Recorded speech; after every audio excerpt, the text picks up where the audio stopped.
Selamat datang di podcast Talk About Genbi Unu Blitar. Kali ini kita kedatangan tamu yang sangat spesial, yakni Mas Taufik, alumni Genbi tahun 2019. Selamat datang Mas Taufik. Selamat datang. Bisa dikenalkan dulu undangannya. Iya, sama-sama. Bisa dikenalkan dulu. Oke, perkenalan ini ya. Iya. Terima kasih. Kami sampaikan ke teman-teman Genbi dari Unu Blitar. Ini yang membuat agenda yang menarik ya, baik Gen Z ini bikin program podcast yang pasti.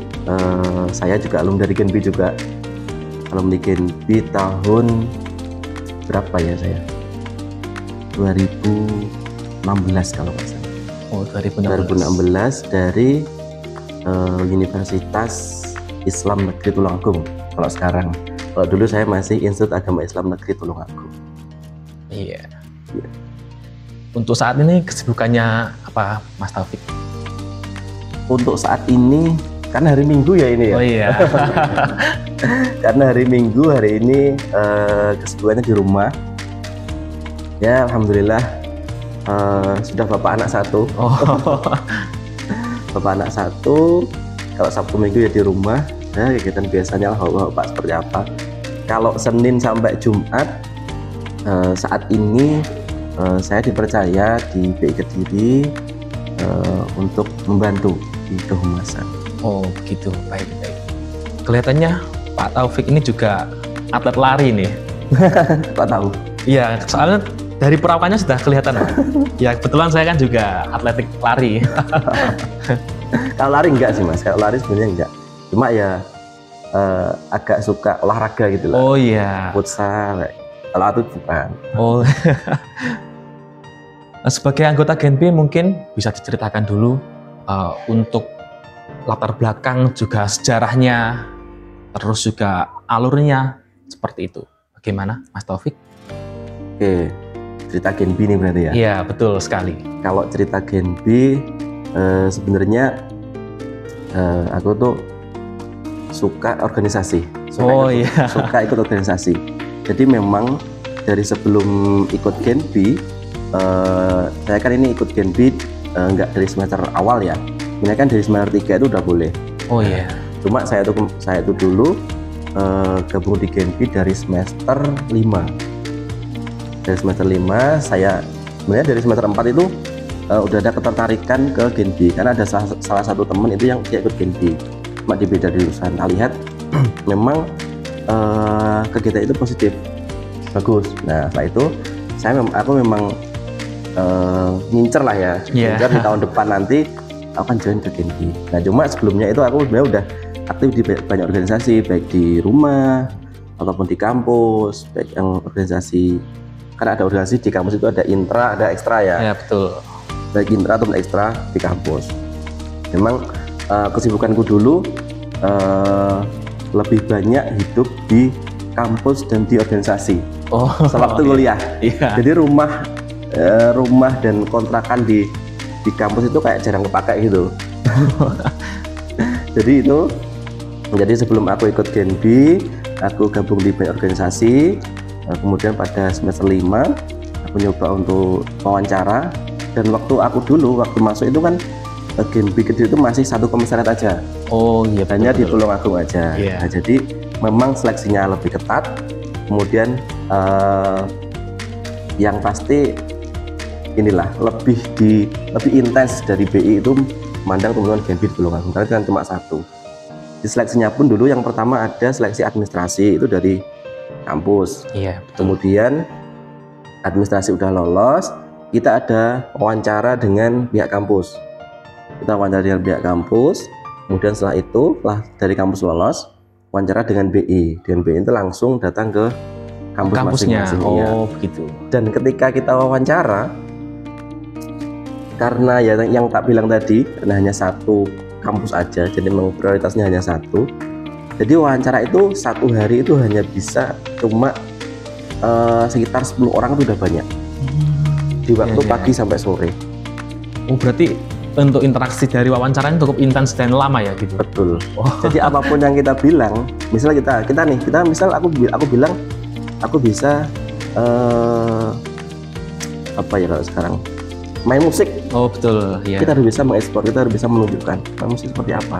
Oh seperti itu. Jadi lebih dalam itu terkait aku masuk di Gen B-nya. Aku udah masuk Gen B di semester 5. Kemudian aku memang masuk Gen B itu memang udah meniatkan.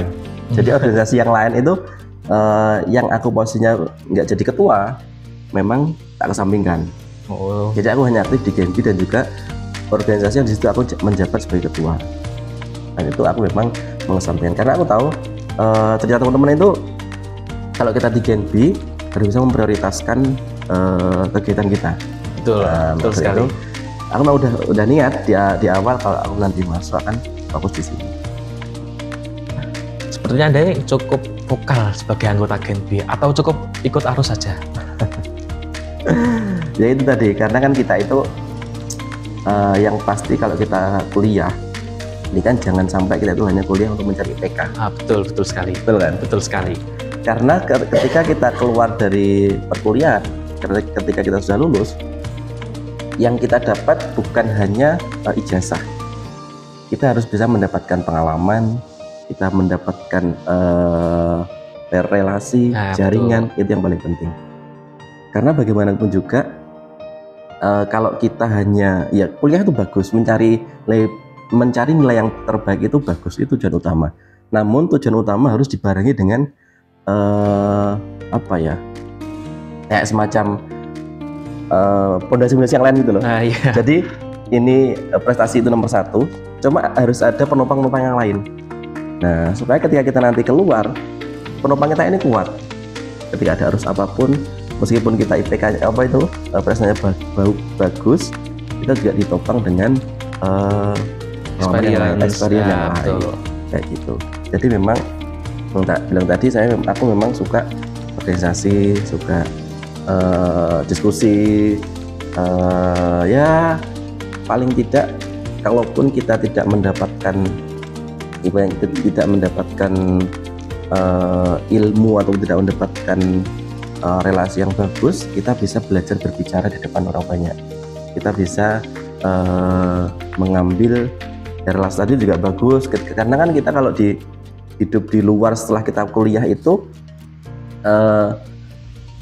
bukan kecerdasan satu-satunya yang menjadi jalan kita untuk masuk ke dunia kerja, dunia apapun, itu bukan. Terutama adalah relasi, hubungan baik kita dengan orang lain. Itu juga yang saya lakukan sekarang.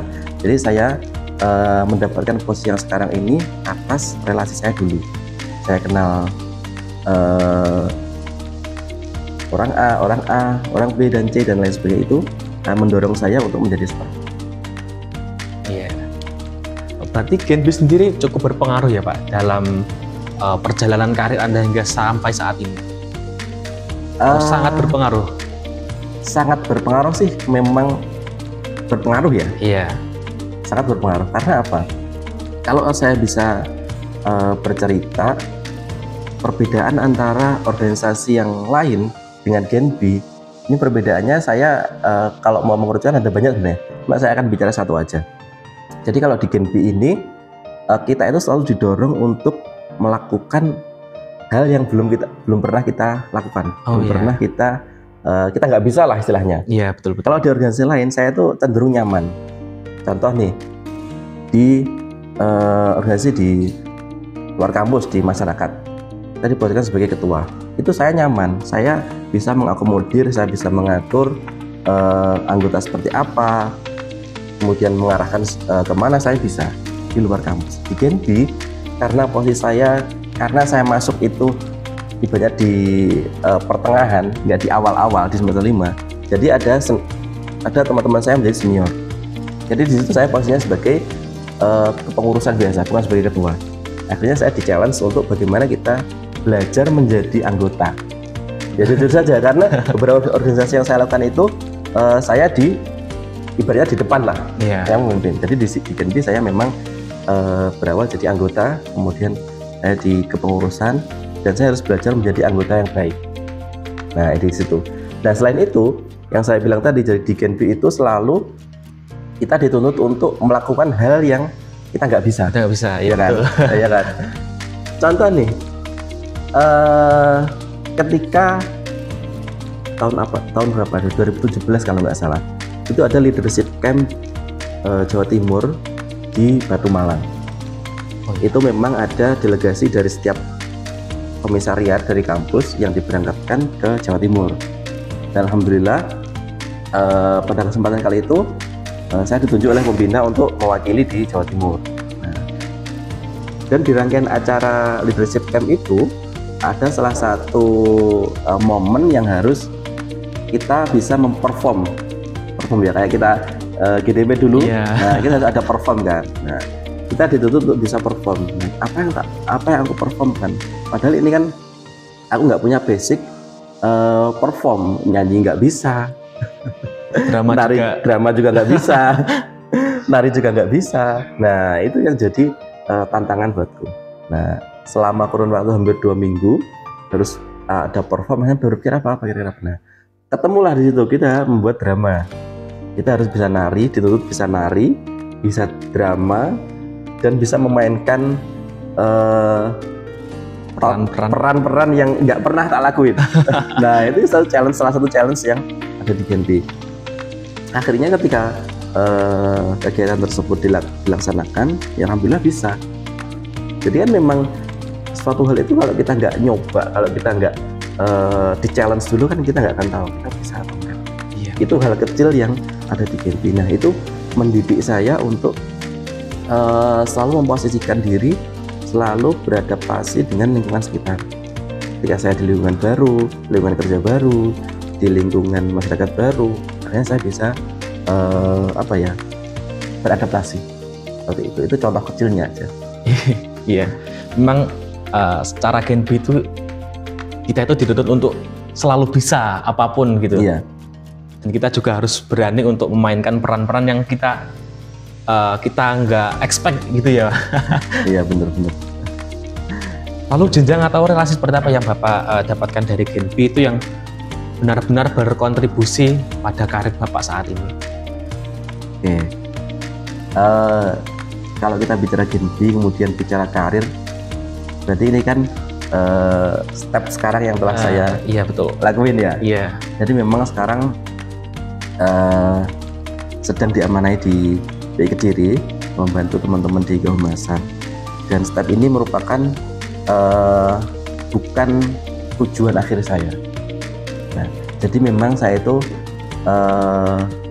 mematok kehidupan itu bukan untuk, ibaratnya tidak untuk bekerja yang apa ya istilahnya ya. Saya sebenarnya lebih suka untuk yang terjun ke masyarakat, memberi manfaat, kemudian di situ saya bisa mengambil peran di masyarakat. Itu yang sebenarnya lebih saya prioritaskan. Nah, betul. Nah, jadi step ini adalah sebuah tangga yang nantinya akan saya gunakan ataupun saya manfaatkan untuk melapaki tangga berikutnya. Dan namun di step ini memang step yang luar biasa, karena memang tidak semua orang ya, tidak semua mahasiswa utamanya Genpi bisa terjun di dalamnya. Nah, itu memang salah satu yang kamu bilang tadi, jadi relasi antara kami di Genpi dan juga dulu pembina Genpi. Nah, jadi memang kita itu dengan pembina Genpi, dengan teman-teman dari Indonesia itu tidak harus kita yang menunjukkan kita bisa apa. Tidak perlu. Kita hanya perlu menunjukkan kerja maksimal kita. Dengan kerja maksimal kita itu nanti pasti akan dipandang tanpa kita harus mencari perhatian. Oh iya, betul. Itu poinnya. Jadi jangan sampai kita itu mencari-cari perhatian dengan orang, dengan apapun, baik nggak hanya di Genpi, di segmen apapun. Kita nggak harus, ibaratnya kita jadi mahasiswa nih, kita harus mendapat nilai yang bagus dari dosen, ya kan? Kita nggak harus nyari muka untuk dosen supaya biar kelihatan, jangan. Tapi tunjukkan kamu sudah berusaha maksimal atas apa yang mereka sampaikan. Contoh mata kuliah, kamu sudah menyampaikan materi kuliah dengan bagus dan maksimal, pasti akan dia pandang tanpa kamu berniat untuk cari muka lah. Iya. Nah, itu jangan sampai. Kalau kamu nanti niatnya mencari muka ataupun nyari perhatian, itu malah akan sia-sia. Karena nanti jatuhnya akan berbeda. Nanti kamu akan menunjukkan sikap yang berbeda antara effort yang maksimal, usaha kamu yang maksimal dengan effort kamu untuk mencari mencari muka terlalu kasar ya. Mencari kedudukan lah seperti itu. Jadi ya fokus utamanya adalah bagaimana kamu bisa melaksanakan tugasmu dengan baik, tugasmu dengan maksimal. Hal lain yang mungkin akan kamu dapat itu nggak usah dipikirkan, nanti akan kamu dapat dengan sendirinya. Yang sudah saya lakukan selama ini. Iya, tentunya untuk bisa sampai dalam step-step ini tentu ada sesuatu yang gagal atau sesuatu yang kurang. Lalu bagaimana Bapak untuk mengatasi itu? Apakah pernah seperti saya sampai putus asa, ataukah tetap berjalan, tetap optimis seperti itu? Bagaimana bisa diceritakan Bapak? Oke, terima kasih. Kalau bicara gagal, saya sepertinya lebih gagal dari kamu. Ya, tidak sepertinya. Saya itu masuk kuliah tahun 2014. Iya. Ini belum saya pernah ceritakan ini. Saya masuk kuliah tahun 2014. Saya itu harusnya lulus tahun 2018. Ya kan? Tapi saya lulus di tahun 2019. Saya molor 1 tahun. Molor yang di kampus yang ya ibaratnya kalau di Jawa Timur memang bukan kalau tulang bukan utama lah ya. Kan ya. Masih ada banyak kampus besar-besar di Malang. Di Surabaya. Nah, saya lulus molor di 9 semester. Karena apa? Saya di semester 7 itu sudah pernah ikut seminar proposal atau ujian. Ya. Ujian. Saya udah ujian proposal sampai dengan saya sidang skripsi. Nggak ada masalah. Saya bimbingan dan sebagainya sampai dengan saya nyusun proposal itu nggak ada masalah. Sampai dengan skripsi jadi nggak ada masalah. Ketika saya sidang skripsi, tiba-tiba salah satu dosen pengujinya dengan situasi dan kondisi seperti itu, akhirnya saya dipojokkan dan akhirnya saya diberikan nilai yang tidak memuaskan. Oh, seperti itu. Itu. Jadi saya udah pede, nggak ada kendala selama skripsi. Tiba-tiba ketika saya diuji, saya disekak lah ibaratnya. Iya. Akhirnya saya nggak bisa lulus di sidang skripsi pertama. Nggak pernah saya sangka. Ibaratnya saya udah pulang, apakah aku ini bahasa Jawa ya? Aku poyo gak pinter tenan tuh sebenarnya. Kok sampai sidang skripsi aja teman-teman lain itu pada lulus, aku gak lulus, kok iso ya? Mungkin segitunya. Saya setelah itu saya hampir 2 atau 3 minggu ya, itu nggak ada aktivitas. Saya juga nggak ke kampus. Biasanya kan saya kalau itu kan posisi saya masih Genbi ya. Iya, masih Genbi. Saya dulu itu meskipun nggak ada kuliah, dari Blitar sering ke Tulungagung untuk ke basecamp Genbi. Oh, nggak tahu di sana kenapa, yang penting ke basecamp. Iya. Selama saya hampir 3 minggu ya, saya nggak ke basecamp Genbi di rumah. Saya masih merenungi itu. Sampai segitunya saya kok nggak bisa lulus. Nah, setelah itu saya mencoba untuk bangkit. Saya berpikir ya pasti semua yang ditakdirkan oleh Allah itu nantinya akan ada imbal baliknya. Yeah. Nantinya kita bisa mengambil manfaat, kita bisa mengambil hikmah dari kejadian itu. Saya positive thinking. Nah, itu saya mulai hidup lagi, saya mulai aktif lagi, saya aktif di organisasi lagi, aktif di lagi. Mulai dari nol gitu pokoknya. Yeah. Tapi saat itu saya belum bisa mulai untuk skripsi, saya belum bisa. Jadi saya pokoknya ini punya semangat dulu untuk keluar rumah lah, aktivitas dulu. Nah, itu saya punya energi untuk keluar, saya bisa aktivitas lagi. Saya di Genbi, saya di organisasi lain, saya punya kekuatan. Akhirnya saya di semester 8 saya memulai untuk nyusun skripsi lagi, membenahi apa yang kurang. Saya konsultasi ke dekan, saya sampai ke dekan. Jadi memang yang nggak ngelulusin saya itu adalah kepala jurusan di beda jurusan. Kalau aku kan dengan perbankan syariah, itu di beda jurusan. Saya konsultasi dengan dekan. Kebetulan waktu itu dekan 3 adalah pembina Genbi. Saya konsultasi ke pembina Genbi, kebetulan dekan dekan di fakultas, saya ngobrol-ngobrol seperti apa, akhirnya saya dapat dosen pembimbing baru. Mungkin ini kesalahannya bukan di kamu Mas, ini kesalahannya adalah di dosen pembimbingnya kayak gitu. Jadi saya ada pencerahan lah ya, saya nggak apa-apa lah. Saya dikasih dosen pembimbing baru, saya bisa konsultasi dengan bagus di situ. Nah setelah itu masa itu udah selesai, ya kan? Saya udah bisa lulus, alhamdulillah lulus di semester 9. Setelah saya lulus, saya baru mendapatkan kayak pelajaran hidup ketika saya dulu itu kenapa kok saya nggak lulus. Setelah saya baca, tidak lulusan saya itu di 1 semester itu saya diberi kesempatan oleh kampus untuk ibaratnya apa ya, kayak magang gitu, bantu di kampus di sekretariat kampus. Jadi diminta dekan, karena saya agak konsultasi seperti itu, ya Mas sama bantu di kampus aja dulu, daripada pulang, daripada nggak ada kegiatan, bantu di kampus dulu. Akhirnya saya bantu di kampus, saya kenal banyak dosen, saya kenal lebih dekat dengan dekan fakultas saya, lebih dekat dengan rektorat. Nah itu yang setelah saya lulus saya baru sadar, ternyata ketidaklulusan saya itu ada pelajaran, ada hikmahnya. Itu baru satu kejadian. Dan setelah itu saya setelah kejadian itu saya selalu apapun yang saya dapatkan, apapun yang diberikan kepada saya, takdirnya itu nantinya pasti akan menuju jalan kebaikan, seperti itu. Jadi itu yang jadi pedoman saya, bagaimana tangga kehidupan saya, sedikit cerita tentang perkuliahan saya di waktu Genbi dulu. Masih banyak sebenarnya. Ini luar biasa sekali Pak, ternyata saya tidak menyangka justru Anda memiliki cerita yang menyedihkan. Tapi mohon maaf, ini kita coba beralih topik dulu. Sebagai Genbi, kita kan tentu menjadi frontliner bagi kebijakan-kebijakan dari Bank Indonesia. Nah, apa tips dari Bapak untuk teman-teman Genbi semuanya itu supaya bisa mensosialisasikan baik itu kebijakan-kebijakan BI ataupun produk-produk BI dan lainnya seperti itu? Bagaimana Bapak? Ini kaitannya berarti sama frontliners ya? Frontliner, betul sekali. Kita bicara Genbi, lebih ke pilarnya Genbi. Iya. Kalau kita bicara Genbi, Bank Indonesia itu pastinya membentuk Genbi, tujuannya salah satunya yaitu untuk bagi kepanjang tanganan kebijakan dari Bank Indonesia. Nah, kemudian kiat-kiat apa yang teman-teman lakukan ya?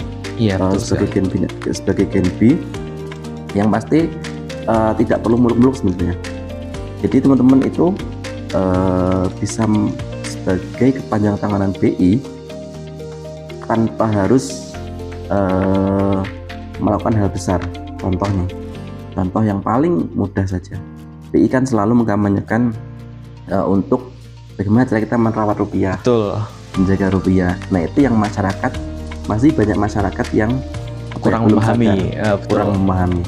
Contoh, ketika pegang uang, ketika menyimpan uang, mana cara merawat uang yang baik, tanpa dirusak, tanpa dilipat, tanpa dibasahi, tanpa di staples. Nah itu hal kecil yang perlu teman-teman kampanyekan, perlu teman-teman sosialisasikan. Sosialisasi dalam hal ini bukan kita mengumpulkan orang kemudian bagaimana cara merawat rupiah. Iya betul. Nggak harus gitu kan? Yeah. Kita bisa memberikan contoh misal di masyarakat kita kan pasti di masyarakat ikut kegiatan apa gitu ya. Bagaimana cara kita merawat rupiah, bagaimana cara kita menyimpannya, itu kalau kita melakukan hal secara kontinu pasti akan dianggap itu sebagai contoh, dianggap kita sedang mensosialisasikan. Itu hal kecil. Kemudian yang lain adalah selain itu, saat ini BI kan memang sebagai lembaga yang mengatur inflasi kan ya. Betul. Yang salah satu yang menjadi acuan inflasi adalah bagaimana harga pangan di masyarakat. Iya. Harga pangan ini kaitannya sama bisa harga beras, bisa harga cabai, harga bawang merah dan lain sebagainya. Nah, bagaimana teman-teman berperan di situ? Peran teman-teman yaitu dengan menjadi pilar penyangga ekonomi di masyarakat. Dengan cara gimana? Dengan cara contoh nih, cabai sering menjadi subjek dari inflasi. Teman-teman harus bisa mengantisipasi di masyarakat. Contohnya, teman-teman bisa menanam cabai sendiri di rumah, mengajak lingkungan untuk menanam cabai juga. Menanam cabai itu salah satu cara kita menjaga kemandirian pangan. Nah, selain itu juga selain cabai juga bisa sayuran, karena memang kalau di Bank Indonesia Kediri ini kan ada 3 komoditas utama yang menjadi penyangga inflasi. Yang pertama ada di beras. Beras ini Kabupaten Ngawi sebagai produsen utama di Jawa Timur, penyangga ekonomi pangan nasional. Kemudian bawang merah kita punya Nganjuk. Nah, Nganjuk itu sebagai kabupaten produksi sentral bawang merah. Yang ketiga ada cabai. Nah, cabai ini ada di beberapa daerah, ada di Kediri, ada di Blitar. Nah, Blitar ini salah satu produsen cabai yang berpengaruh di harga nasional. Nah, maka dari itu teman-teman di Unup Blitar ini harus bisa berperan di situ. Kalau cabai ini sebagai penyangga inflasi, penyangga dampak di inflasi, jadi teman-teman bisa mengkampanyekan penggunaan cabai ini nggak harus seger loh, penggunaan cabai ini bisa ditanam sendiri loh. Nah gitu, jadi nanti bisa jadi program di Genbi UNU, gimana masyarakat di Blitar ini sadar bahwasanya cabai ini jadi penggerak proses ekonomi untuk naik turunnya inflasi. Jadi bisa dengan itu, bisa nanam cabai di pekarangan rumahnya masing-masing, mungkin bisa tidak menggunakan cabai segar dengan memanfaatkan cabai kering.